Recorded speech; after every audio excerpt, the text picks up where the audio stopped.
Nii, teen järgmise nädala ülevaate ja nagu ikka, alustame pihta uudistest.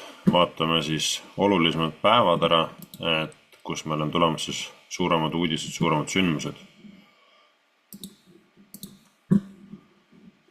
Nii, esmaspäev, midagi erilist eurotsoonile justkui ei näita, ei luba.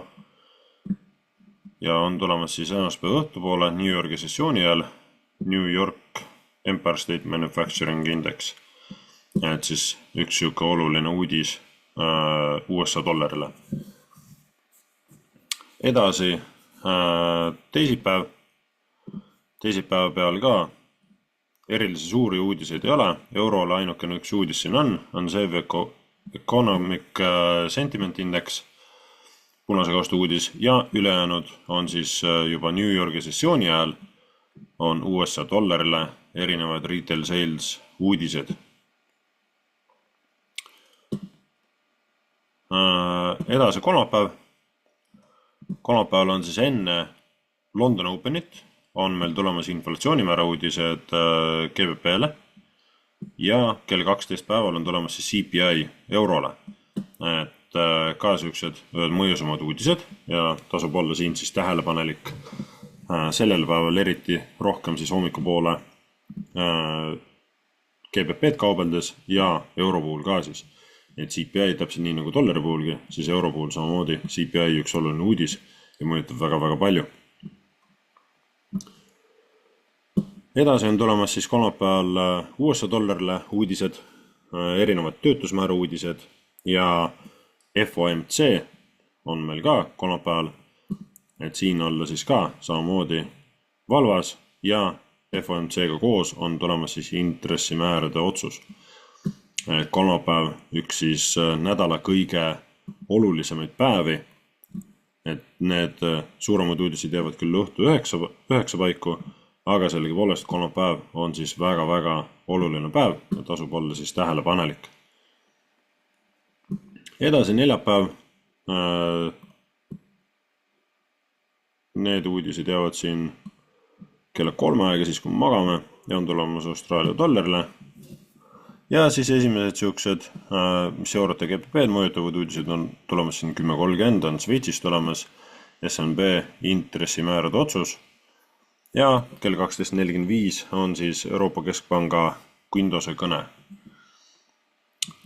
Ja enne New York Openit siis kella 2 aegas on tulemas meil GBP-le intressimäärade otsused siis Inglismaalt. Et neljapäeval ka enne New Yorki alguses ka niuke võib-olla rohkem volatiilsem hetk. Ja lõpetuseks reede on meil ka siis erinevad uudised tulemas, hommikupoolsed ei mõjuta, ei tõmba nii palju tähelepanu ja on meil tulemas siis enne London Openit, Frankfurt Openi ajal kell 9.00 siis on meil tulemas retail sales GBP kohta, et mõjutavad siis ka GBP liikumist, et hea oleks näha see nii-öelda manipulatsioon ja ka korrektsioon võib-olla siis enne London Openit juba ära, et saada aimu täpsemalt, kuhu poole turg siis minna tahab, siis reede peal. Ja lõpetuseks siia siis on tulemas meil Kanada dollarilt samamoodi erinevad retail sales uudised. Vaatame korra. Jah, rohkem uudiseid ei ole siin reede peale. Et tulev nädal siis on meil kolmapäev, on kõik see olulisem päev. Ja jooksvalt, kui vaadata nii-öelda dollariindeksit, et see, mis siin see peale märkida, et vaatasin, jälgisin tõenäosused, et alati kõik prognoosid ei lähe paika, ei peagi minema, ei tohikski minna. See oleks ulme, kui nad läheksid kõik paika. Ja see on pikk prognoos terve nädala kohta, et kuhu ma mõtlesin, et hind võiks nagu liikuda, vaadata seda, mida siis graafik peegeldas. Ja dollar siis kukkus allapoole läbi. Et praegu on Trumpi valitsemisaeg ka, et igasugust pöörasust võib toimuda. Et selles suhtes on väga-väga kahtlane, et ei tea täpselt, kuhu siis see maailm või turg liikuda võib. Vaatame korra suuremat pilti. Peame just korra weekly peale minema. Ja järgmine weekly ala siin, et tõenäoliselt turg on siia poole teel siis liikumas. Saame näha, kas ta sinna välja joob, siis tuleval nädalal. Nii, aga vaadates edasisi tõenäosusid, võtan siin need igapäevased prognoosid pealt ära. Nii.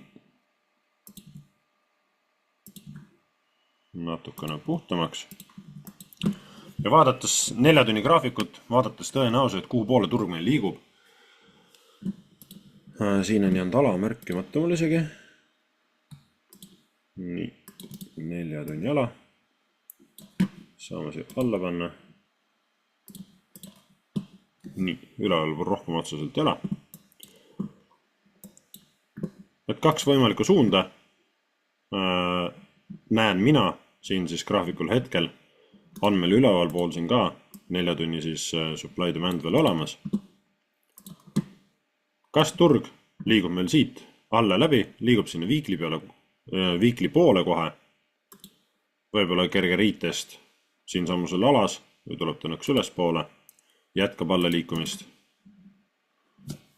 Teeme natukene parema joone. Nii.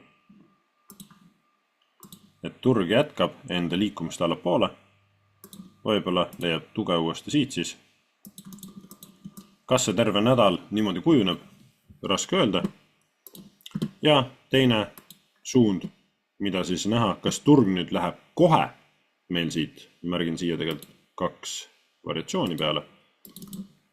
Et kas turg tuleb alla, saab põrkasid 4 tunni alast, siis liigub üles 4 tunni supply demand alasse ja suust alla, või me jätame selle siit puutumata, liigume kohe sinna üles supply demand alasse. Et saame näha, kuhu poole turg meil liikuma hakkab, sellest saame siis võtta väiksematele ajaraamidel enda suuna. Et selline ootus dollari indeksile siis tulevasse nädalasse. Nii, vaatan peale GBP-le. GBP siis ka sai oodata, et turg liiguks meil üles, nagu siin 2 prognoosi on, et turg liiguks meil ülesse ja siis alla. Turg liikus natuke üles ja tuli ka alla, peale seda toimus siis agressiivsem tõus jälle. Et seda, mis ta nüüd kus alas teeb, et mis sealt edasi toimub, seda keerukas öelda, tuleb vaadata siis nii-öelda jooksvat turgu. Osaliselt täideti siis ootus, täideti see prognoos. Päevasiseselt olen siin ka nii-öelda siis enda prognoose näidanud, jaganud, et kuhu poole näen nagu siis turgu minemas, et kumba variatsiooni, täpselt nii nagu suures pildiski, siis ka väikses pildis. Ja väikses pildis siis peavad need asjad rohkem vastu. Siin sellel päeval, teisipäevane päev, siin oli veits sükast anomaaliat, aga siit võtsin nii-öelda siis ise ühe ostutehingu. Sai hea koha pealt kaasa. Edasi ka, siin jälle kolmapäev, et prognoos oli, et turg liigub ülesse, siis saab näha, mida turg siin alas teeb ja kui sügaval alla ta liigub. Ja turg siit liikus jälle siis ülesse, leidis tuge. Ja ülejäänud teised päevad ka täpselt samamoodi prognoosid peal, et kuhu poole siis ma näen vastavalt sellele, mida graafik näitab, et kuhu poole tal on nagu potentsiaali minu silmis rohkem siis nagu liikuda. Ja GBP USD on meil ka päris agressiivselt tõusus olnud. On liikunud päris ilusti tugevalt ülesse poole. Oleme siin suures daily alas sees, väga-väga kaugest punktist. Siin on ka weekly ala samas alas sees. Et siuke mõjus suurem punkt ja weekly ala ka veel siin üleval. Mul on siin daily ala ka märgitud. Et turg on meil siin küllaltki tugevas, mõnetiselt isegi tervislikus tõusutrendis, kuigi nüüd on näha väikest peatumist, et mingisugune vastupanu on meil seal alas ootamas või olemas.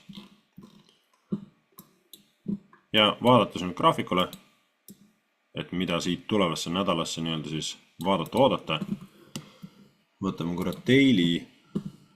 Daily on meil bearish. Suht niisugune külgi liikumine on toimunud üles tõus, justkui likviidsuse haaramine ja on nüüd bearishiga sulgunud, aga mitte alast allpool. Et siit ootaks ka siis nüüd kahte tüüpi liikumist.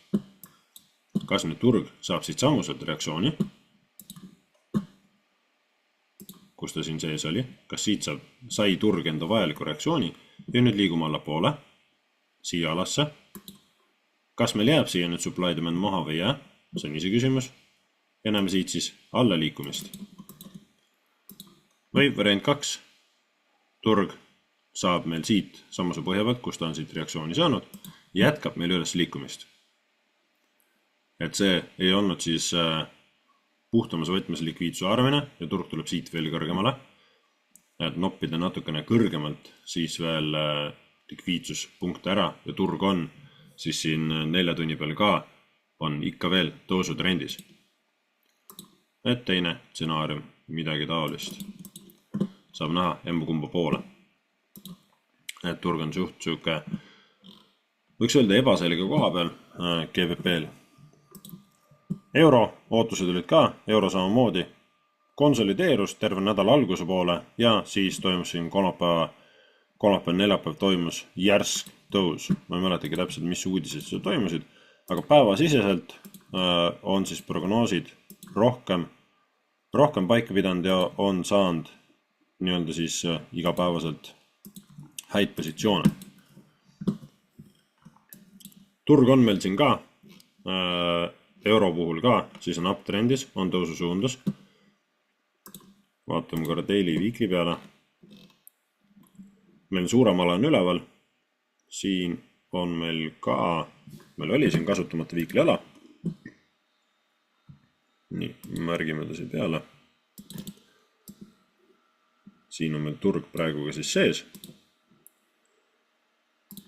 Nii, paneme siia ka weekly peale. Et turg on meil siin praegu sees ja võime näha siit siis ka mingisugust reaktsiooni, suuremat reaktsiooni. Küll aga 4 tunni perspektiivis on turg meil uptrendi suunaline, on meil tõusu suunaline. Ja et esimene nii-öelda siis märk sellest, et turg tahab downtrendi minna, siis turg peaks murdma siit punktist allapoole läbi. Ehk et turg peaks tegema siis mingi siukse liigutuse, et saada aimu, et turg tahab allapoole minna. Hetkel veel, siis turg pigem tõusu suunas.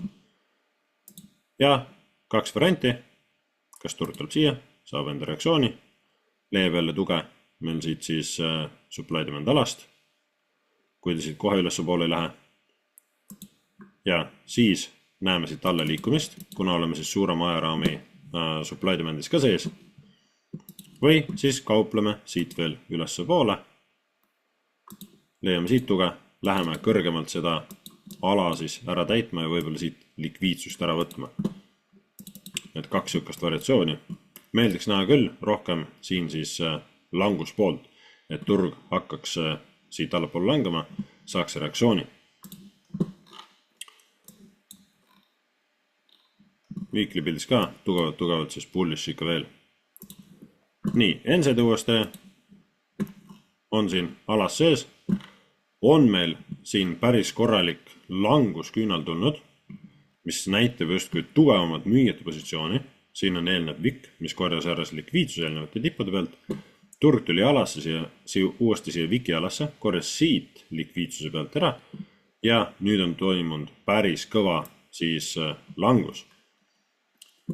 Eelmise nädala prognoos oli ka, et turg kas liigub alla, tuleb tagasi üles, saab reaktsiooni või liigub ülesse ja siis alla. Et osaliselt see nii-öelda üks variant siis täideti, kus turg siis liikus ülesse, jäi küll siia konsolideeruma ja siis lõpuks nii-öelda liikus alla. Küll ta ei ole liikunud siit väga märkimisväärselt allapoole. Vaadata siia pildi peale, siis 2 variatsiooni, kas turg tuleks nüüd ideaalis siia ja see liigub alla või näeme siit siis ka agressiivset liikumist jälle allapoole ja siis tuleme üles siia supply demand alapoole. Nii, AUD-l täpselt samamoodi sai oodata, et turg ideaalis võiks liikuda veel üles poole ja siis alla, täpselt nii nagu NCD-gi, AOD liikus ka meil siis natukene üles ja on toimunud siis allapoole liikumist. Nii, vaatame siin, ühtegi supply demand'i lähedal ei olegi 4 tunni peal, on alles allpool. NCD-l märgin ka siia 2 variatsiooni peale, kas turg tuleb siia ja siis liigume allapoole või turg liigub nüüd siit allapoole, korjab ära siit likviidsuse, leiab meil võib-olla tuge kuskilt siit samast likviidsuse alt ja siis tuleme nii-öelda üles allapoole. Kohe hooga siia alla supply demand'i ma eriti uskuda ei taha, et ta nüüd siin järgmise nädalaga jõuab. Aga iial ei tea. NCD, GBP NCD, siis võiks öelda, et täitis väga ilusti ootusi. Ühte nendest ootustest siis liikus ilusti alla ja ilusti üles. Et niuke enam-vähem korralik veetäht. Ja on turg siis meil tõusutrendi poole liikumas. Üles poole, ülemist alade poole. Ja siin samamoodi ootaks siis turgu veel liikuma siit üle. Siit alast ideaalis võiks võtta likviidsus ära. Kas ta nüüd kohe põrutab siia üles alasse välja? See on keerukas öelda, aga saab näha. Ootaks mingit sellist liikumist. Kui GBP NCD liigub nüüd siia, siis ootaks, et ta tuleb nüüd allapoole. Et seda väikest jonksu siin ei ole, vaid see liigub ülesse poole, siis ootaks, et ta tuleks allapoole. Aga vaadates praegu graafiku pilti, siis midagi sellist ootaks. Teine variant, et turg, jah, paneb tõesti siit otse ülesse, siis ootaks tulekut tal siia alasse. Et saab näha emba kumba stsenaariumit siis turg meil siin täidab. Nii, toome selle natuke siia poole. Nii. Edasi, GBP JPY sai koodata, et tuleks siis supply demand alapoole või liigub ülemesse supply demand alapoole. Suhteliselt konsolideerus, kuni lõpuks siis toimus piisav kukkumine. Päris supply demand alani välja jõutud. Ja turg jälle liigub siis üles poole.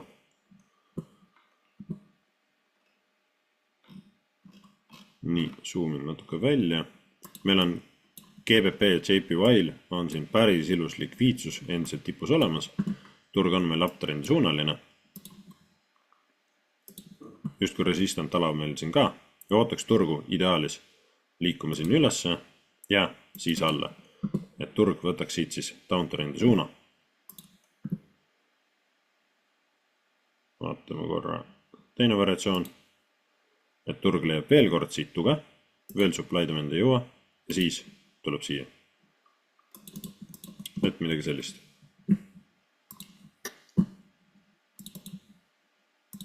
Nii, uuesti JPY. Ka suhteliselt konsolideerus terve nädala esimese poole, kuni siis kolmapäeva õhtu neljapäeval toimus meil suurem langus. Ja turg jõudis ilusti meil siia siis 4 tunni supply demand sisse. Veel korra, et ta on siin juba korra käinud ja tuli uuesti siia. Ja siit ootaks ka siis turu liikumist üles poole. Kas turg saab siit meil reaktsiooni, võib-olla leiab tuge, jääb meil maha kuskil siia supply demand ala näiteks. Jätkame üles liikumist. Või turg siis saab siit reaktsiooni ja tuleme hoopis allapoole.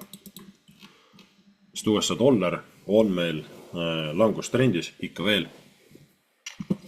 Et väga vabalt võime näha siis uuesti JPY-d allapoole liikumas. Ideaalis loomulikult GBP JPY ka võiks siis meil allapoole liikuda. Nii, uuesti käed. Sai oodata samamoodi, uuesti käed on tohutult konsolideeruv. Ja sai oodata siit siis ka, et turg liiguks ülesse ja siis alla või et liigub alla ja siis täidab ülevad supply demand alad ära. Ei teinud ühte ega ka teist. Toimus siis ka jõhker konsolideerumine. Terve nädal, kuni see neljapäeval toimus kerge liikumine allapoole. Ja oleme jõudnud alumisse siis supply demand alasse sisse. Nii, vaatame korra weekly pilti. Ilusti weekly supply demand alas sees. Ja on ka meil siin järgmisi supply demand alasid. Turul on allpool, mida täita oma jagu.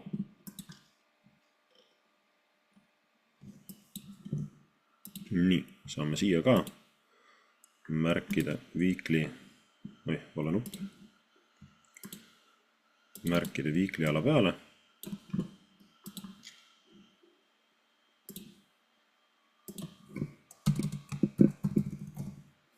Nii.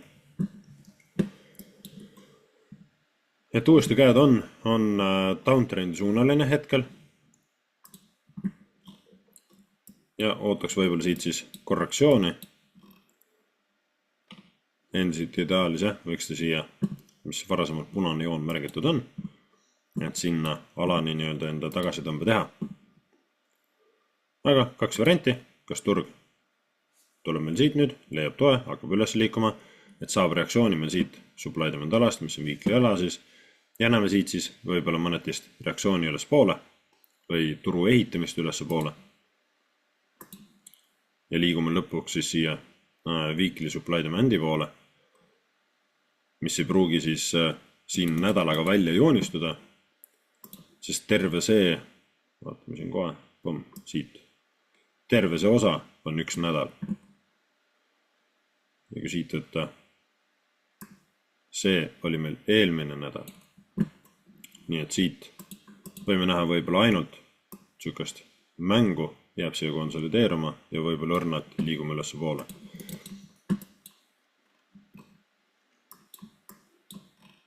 Nii, zoomime natuke sisse. Vaid teine variatsioon, siis et turg liigub meil natukene üles poole, jõuab siia nii-öelda support resistant alani, eelmise supply demand alani ja jätkame siit allapoole liikumist. Et kaks sellist ootust varianti uuesti käedile. Vaataks korra kulda ka. Kulda ma ei ole ka ammu märkinud. Viimane märkimine oli, mis meil siin oli siis, oligi kuu alguses, kui sai märkida neid ootused peale. Ja kuld meil jätkab üles liikumist. Ootaks teda uuesti siia 3500-ni, isegi kõrgemale 3600 piirini. Ja endiselt need samused support resistant alad, jooned, need töötavad.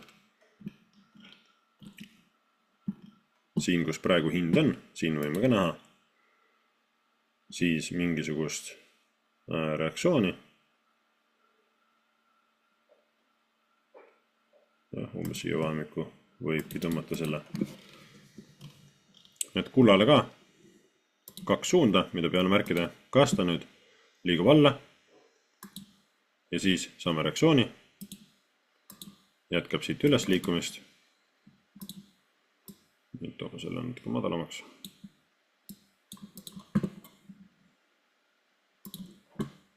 Või ta leiab nüüd siit tuge.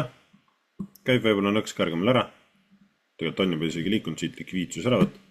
Ja näeme siit siis nüüd allapoole kukkumist. Et turg siis liigub meil alla jälle. Et kaks sükast võimalikku suunda varianti kullale, mida ma siin näen, mis see kuld ei kauple. Kunagi kauplesin, aga hoian eemal sellest. Et keskendun rohkem siis erinevatele valuutadele. Vot. Aga sellised on minu tuleva nädala ootused vaated. Loomulikult ma vaatan igapäevaselt ja ka sessiooni põhiselt, et kuhu poole ma ootan siis turgu liikuma. Tehke enda ülevaated asjad ja vaatame, kuidas tuleva nädal meil siis välja kujuneb ja kui hästi meil õnnestub siis turge vallutada.